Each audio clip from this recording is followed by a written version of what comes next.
Losing the love of your life is an experience that I wouldn't even wish on my worst enemy.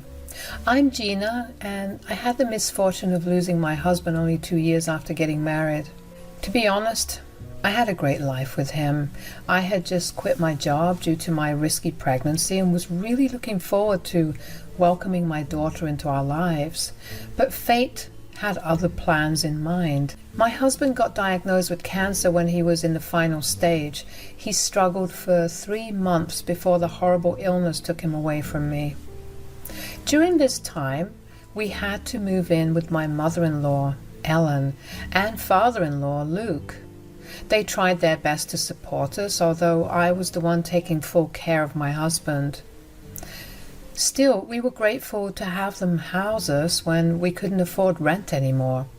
When my husband passed away, I thought that I could rely on them for emotional support. Well, that was only wishful thinking on my end.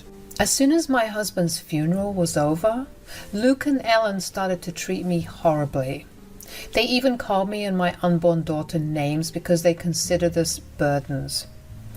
I assured them that I would soon find a job and start contributing to the bills, but they just wouldn't listen.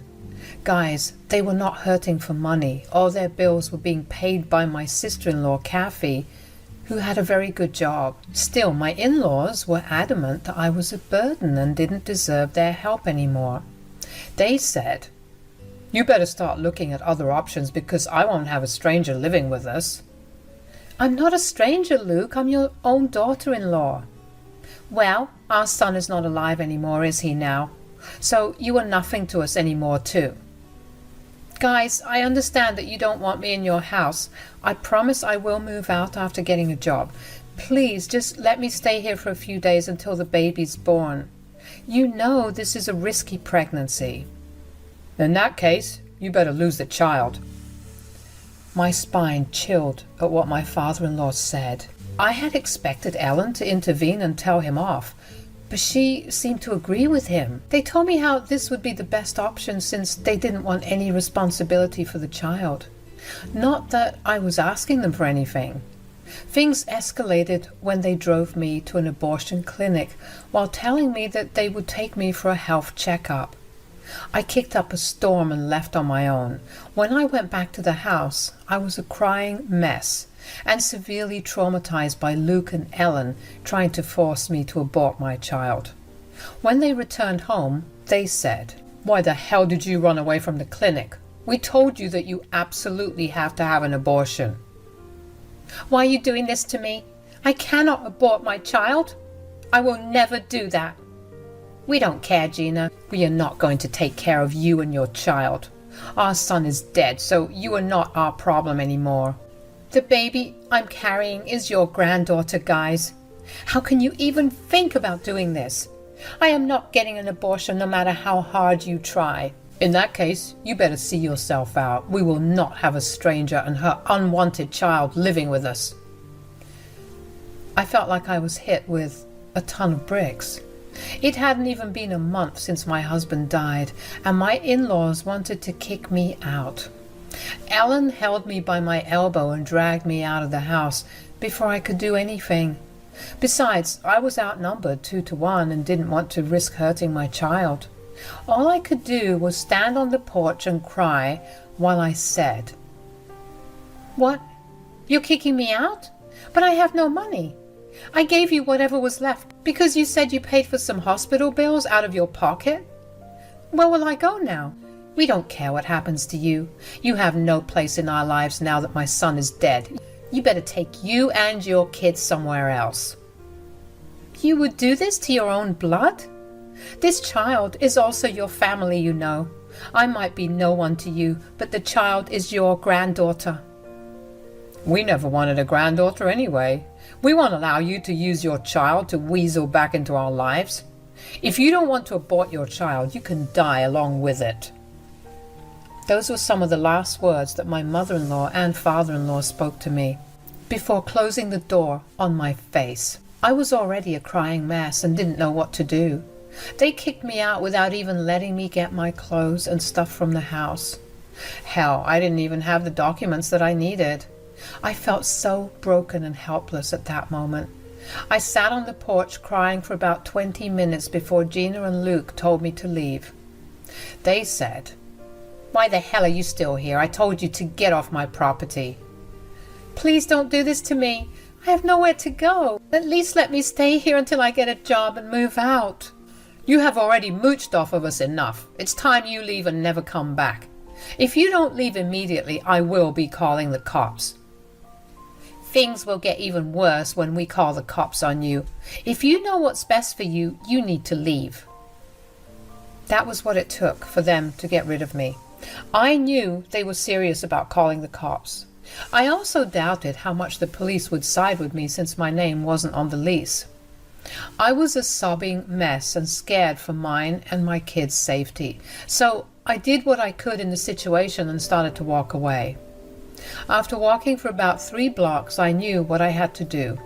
I called Kathy in the hope that she would help me, but as soon as she answered my call, I started to bawl like crazy. My pregnancy hormones and emotions were all over the place and I couldn't keep it in anymore. Somehow, I told her where I was but couldn't say anything else. Kathy was so alarmed at my crying and immediately drove to get me from where I was. Kathy brought me to her home and comforted me. She tried to calm me down and reminded me that my excessive sobbing may end up hurting the baby. She did her best to make my tears stop and didn't push for any kind of information. She even made me some food and gave me a smoothie. And when I finally calmed down, she said in a somber voice, "Tell me what's going on, Gina. I cannot see you in this condition. Did something happen?" "Yes, Kathy, something big happened. I don't even know how to tell you everything." "Gina, you know that no matter what, I would support you. You are family and you have my niece in your belly. I'm going to make sure you are both okay. I promise I will do anything to help." "Will you still help me when you know that your parents are involved?" Kathy went still when I mentioned that her parents were involved in this. For a moment I thought that she was offended that I would dare to accuse them of something bad. However, she soon lost her stillness and looked at me with calm eyes. She said in a soothing voice, "What have my parents done, Gina? You don't have to be scared about offending me. I'm here for you no matter what. You need to tell me what's going on." "Kathy, your parents have kicked me out of their house. They didn't even let me take my clothes." "What? My parents kicked you out of the house? But I don't understand. Why would they do that?" "I never told you anything, but they have been trying to make me get an abortion. They intentionally drove me to a clinic and were going to force me to have an abortion." Thankfully, the staff there understood the situation and didn't go against my words. Kathy looked extremely surprised when I basically told her everything. I looked into her eyes and could see the shock and anger in them. She was quiet for a few seconds before she shook her head and said, "I'm having a hard time believing this, Gina. You need to tell me more. Why would they do this?" "They didn't want me to have the baby. They think that they will be on the hook to take care of my baby and pay for her things. I tried to tell them that I would get a job, but they wouldn't listen." "Oh God, what is wrong with them? Didn't my brother leave you some money before he died?" "Yes, he did leave me some money, but they took it away, saying that he had some pending medical bills. I don't even have a penny on me now, Kathy." "What in the world are you talking about? There are no pending medical bills. There never were. I paid all of his bills, so it doesn't affect my parents. They didn't have to shell out any money." "So they tricked me into giving them the little money I had left." The mere thought made me cry and break down in front of Kathy again. If I hadn't met Luke and Ellen, I wouldn't have known how cruel the world can be. They took advantage of my vulnerable state and scammed me out of money. They had no problem stealing from their late son's wife, who was pregnant with their first grandchild. Those two were completely evil. They would do anything for money. That was proved time and again. Kathy sat silently beside me as I cried again. After some time, she said, "I'm so sorry, Gina. I had no idea they would do this to you. Everything happened so fast, I didn't remember to inform you about the bills." No, no, no, Kathy. Please don't apologize to me. I should thank you for taking care of all the medical bills. I would have drowned in debt if it wasn't for you. I did what any family would do, Gina. Although judging by my parents' behavior, I can't say the same for everyone. I always knew that my parents were a greedy bunch, but I never imagined them to go this far. I begged them to house me for a few days until I got a job. They didn't even grant me that small favor. They kicked me out and threatened to call the cops on me if I didn't leave their property. That's why I walked away and called you when I was a safe distance away. Oh, God, this is just plain horrible. Don't worry, Gina. You are not alone. You have me now. What my parents did is absolutely despicable. They will not get away with it. I promise you that, Gina. Kathy calmed me down while she called her parents. She said that she wanted to hear it in person. It wasn't like she didn't believe me. She simply wanted to see what excuses her parents would come up with. She said, "Mom, Dad, is it true that you kicked Gina out?" "What? Why would we do that, Kathy?" "Perhaps because she didn't get a freaking abortion like you asked her to. Am I right, Mom and Dad?" "Kathy, you are misunderstanding us. We didn't mean any harm. We were just..." "What? Tell me what you were thinking when you tried to make Gina get rid of your own granddaughter. What kind of monsters are you?" Kathy yelled at her mom when it became clear that they did everything that I told her about. Just hearing them trying to justify their actions was enough to break my heart all over again. Even after being shouted at by their own daughter, Luke and Ellen continued to make excuses and said, "Kathy, you will not talk to us that way. We were doing what was best for us. Our son is no longer alive, so we shouldn't have to bear the burden of his wife and kid. It's not fair on us." "Yeah, we have worked hard for this retirement. We already sacrificed many months taking care of our son. We don't have any obligation to take care of his family now. We have done enough already." "We deserve to enjoy our retirement too, Kathy. We worked hard for it. We cannot afford to look after a child right now. If Gina doesn't get an abortion, I'm sure she will shackle us with the child's responsibilities." "Your father is right, Kathy. You should listen to us and kick her out too. Trust me. If you let her stay, she will sink her claws into you and bleed you dry. Just leave her out on the streets and let her fend for herself. It will make her come to her senses." I couldn't believe that Gina and Luke were still trying to get rid of me and my child. They were actually trying to convince Kathy to kick me out and leave me to fend for myself. Their words made me tear up again, and I started to think that there was no hope left for me and my child. Just when I thought that all hope was gone, Kathy angrily said to her parents, "What on earth is wrong with you guys? How can you speak about your own daughter-in-law and grandchild like that? Also, what hard work are you even talking about? You retired early only because I gave you money for rent and bills. This has nothing to do with hard work." "We are grateful for your help, Kathy. That's why we're saving you from being financially crippled by a stupid woman and her stupid baby." "I knew Gina would end up on your doorstep and try to get your money. Listen to me, dear. You have no obligation to help out Gina and her child. Your brother is already dead, so you have no relationship with Gina anymore. Just get rid of her." "Yeah, we'll even cover for you and tell everyone that Gina left on her own will. No one will know that we kicked her out." "No, I will do nothing of the sort. I am not shameless and evil like you two. I can't believe you two gave birth to me. I am thoroughly disgusted by your behavior." Now it was time for Luke and Ellen to be surprised. Kathy had never talked to them in this tone. I could tell that my sister-in-law was extremely mad and was ready to wreak havoc on her family. She loved my husband a lot and always told me that I was like a sister to her. Kathy was proving to me just how much she meant those words. She yelled at her parents while they sounded flustered. "What are you saying, Kathy? We are your parents, so you can't talk to us like this." "Yes, we raised you better than that, Kathy. You better watch your tone." "No, I will not watch my tone when I'm talking to such soulless people like you. Yes, you raised me right, but forgot to follow your own teachings. Honestly, I can't believe what you did to Gina. You two are disgusting. We are doing this to protect our assets, and yours as well. You are villainizing us unnecessarily. Oh, really, Dad? You want to protect our assets? Tell me, what assets will you have when I stop helping you financially? Now this was a big blow to Luke and Ellen.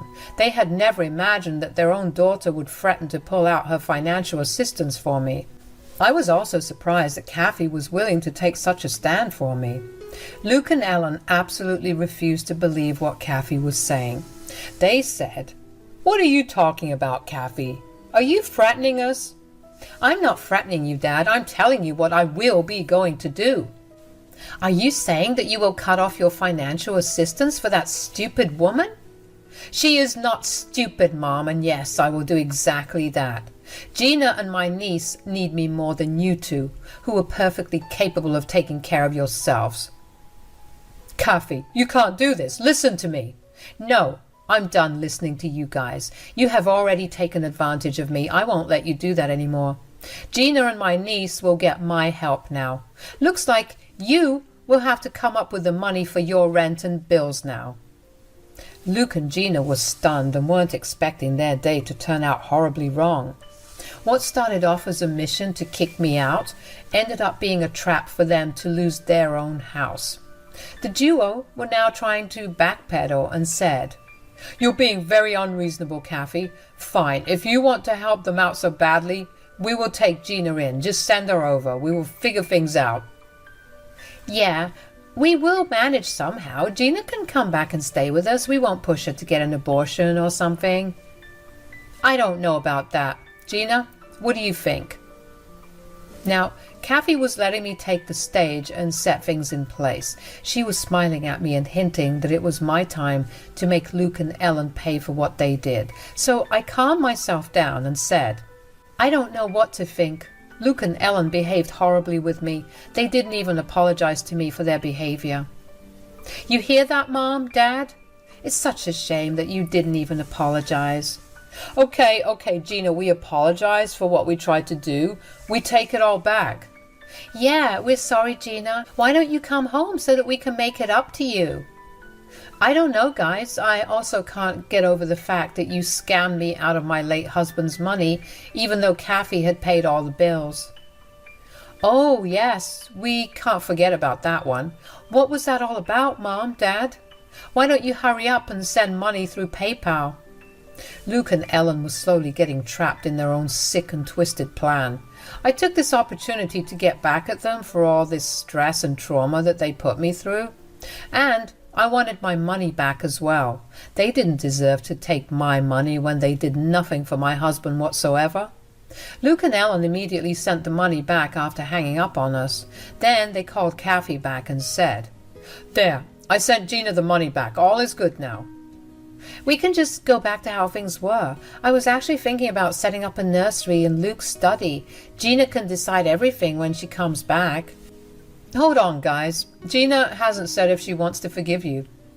"Oh, she'll forgive us. We're family after all. This is just a minor fight.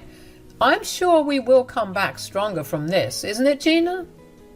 Luke and Ellen were now expectantly waiting for me to tell them that they were forgiven. The entitlement of those two horrible humans was really getting on my nerves. They thought that offering a mild apology and returning the money that they stole from me would be enough to forget everything. Well, they were dead wrong. I said, "No, you are not my family, and I definitely don't forgive you. In fact, I will never forgive you for what you tried to do." But we apologized and returned your money." "Gina, your granddaughter would want us in her life. I am sure you want your child to grow up surrounded by family." "Don't pull my child into your mess. My child doesn't need grandparents who didn't want her in the first place. My decision is final. I would have forgiven you for trying to throw me out, but I cannot forgive you for trying to make me get rid of my baby." There, problem solved, guys. Gina said that she doesn't forgive you. You didn't want to shoulder her burden. I will do that for you. In return, I will be terminating my financial contribution to you. Luke and Ellen absolutely freaked out and started to beg me and Kathy to change our minds. It was pathetic, but also satisfying to see them suffer the consequences of their own actions. They cried and even tried to guilt trip us, but nothing worked. Kathy told them that she would drop by the house to get my stuff, and after that she was done with them. Oh, she also said that she would be contacting the cops to accompany her so that Ellen and Luke could not withhold my belongings from her. As promised, Kathy got and retrieved my things. She did take a cop along with her who happened to be her boyfriend, who we didn't know about. Apparently Luke and Ellen still cried and tried to beg Kathy for another chance. I had already blocked them by then. Kathy also took the liberty of informing all her extended family about what happened. Let's just say that they were not impressed with my in-laws and decided to support me instead. In the months that followed up to my giving birth, I was surrounded by love and care. I also got a job through a friend of mine, and I'm due to start as soon as my kid is old enough to be left in daycare. I'm staying with Kathy for the time being and hope to get my own place soon. However, Kathy insists on me saving up so that I can just buy a small house and secure my future permanently. Her boyfriend has been a huge help too. I got a restraining order against Ellen and Luke after getting witnesses' statements from the abortion clinic, so they can't come near me and my child anymore. My baby daughter is now healthy, and so am I. She has my husband's dark eyes, which made me cry the first time I saw them. Kathy has been a huge help and has cut off her parents indefinitely. From what she told me, Luke and Ellen ended up moving to a small apartment and going back to work due to financial problems. Karma did come back for them, and now they are finding themselves in the position that they wanted me to be in.